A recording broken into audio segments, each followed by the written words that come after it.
औज़ुबिल्लाहिमिनश्शैतानिर्रजीम बिस्मिल्लाहिर्रहमानिर्रहीम। अस्सलाम वालेकुम। उर्दू एस्ट्रोलॉजी के साथ मैं हूँ एस्ट्रोलॉजर अलमास यूनुस। आज मैं वीकली हॉरोस्कोप में आप लोगों के लिए जिस ज़ोडिक साइन पे वीडियो लेके आई हूँ वो है पाइसिस यानी कि बुर्ज हूत।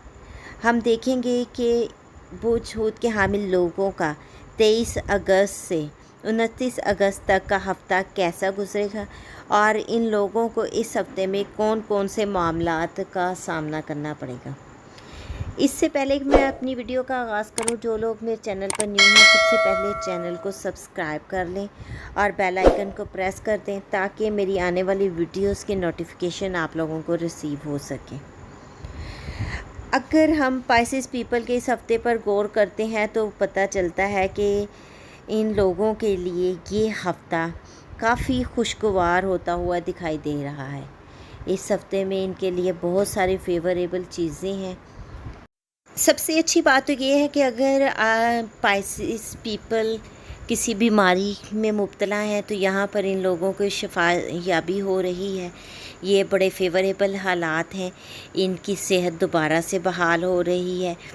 इसके अलावा अगर कोई शख्स इनसे नाराज़ है, ये किसी से माफ़ी के तलबगार हैं, तो यहाँ पर इनको माफ़ी मिल रही है क्योंकि हालात जो हैं इनकी फ़ेवर में जा रहे हैं।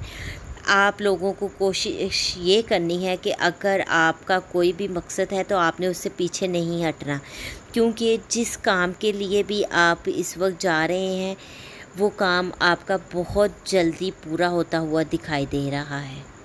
इसके अलावा एक चीज़ नज़र आ रही है कि ये हो सकता है कि वहम के पीछे की सच्चाई तलाश करें और किसी भी चीज़ को नाकाबिले रसाई कमाल तक मुसल्लर करने की कोशिश करें, तो आप लोगों को इससे काम से बिल्कुल गुरेज़ करना है।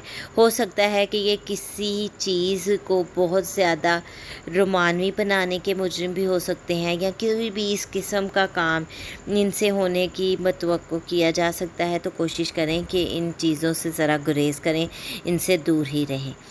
हफ्ते के मिड में आप लोगों को अपनी सेहत का बहुत ज़्यादा ख्याल रखना है, क्योंकि यहाँ पर हो सकता है कि आपने ख़ुद पे बहुत ज़्यादा बर्डन डाल लिया है जिसकी वजह से आपकी सेहत डिस्टर्ब हो रही है, या फिर कोई भी ऐसा मामला हो सकता है जिससे आपकी हेल्थ जो है हमें डिस्टर्ब होती दिखाई दे रही है। तो आपने कोशिश करनी है कि मिड में इस वीक के अपनी सेहत का हर तरह से ख्याल रखना है, चाहे वो फ़िज़िकल हेल्थ है चाहे अब वो आपकी मेंटल हेल्थ है, तो दोनों ही बहुत ही ज़्यादा इम्पोर्टेंट है। इसके अलावा आप कोशिश करें कि अपने करीबी ताल्लुकात को फ़राइज़ और ज़िम्मेदारियां दें, उनको काम दें और उनकी हलचल से फ़ायदा उठाएं। ये नहीं है कि आप उनको बर्डन समझें, बल्कि हो सकता है कि आप उनसे बहुत सारे ऐसे काम ले लें जो कि आपने बहुत अरसा से पेंडिंग किए हुए हैं। इस तरह घरेलू शेड्यूल को बनाने की कोशिश करें और अपने इर्द गिर्द के लोगों से फ़ायदा उठाएं, उनसे काम कराएं, बजाय इसके कि आप यही सोचते रहें कि कब इन लोगों से आज़ादी मिलेगी और कब आप पुरसुकून होंगे। इनसे फ़ायदा उठाएं और अपनी ज़िंदगी में तो सुकून को लेके आएँ। ये मुख्तसर सी वीडियो मेरी थी और मेरी कोशिश थी कि मैं आप लोगों को बता सकूं कि आपने किस तरह से इन चीज़ों को हैंडल करना है। इसके साथ ही मैं आप लोगों से इजाज़त चाहूँगी। अपना और अपने प्यारों का बहुत सा ख्याल रखिएगा और मुझे भी दुआओं में याद रखिएगा। और अगर वीडियो पसंद आई है तो इसको लाइक ज़रूर कीजिएगा। अल्लाह हाफ़िज़।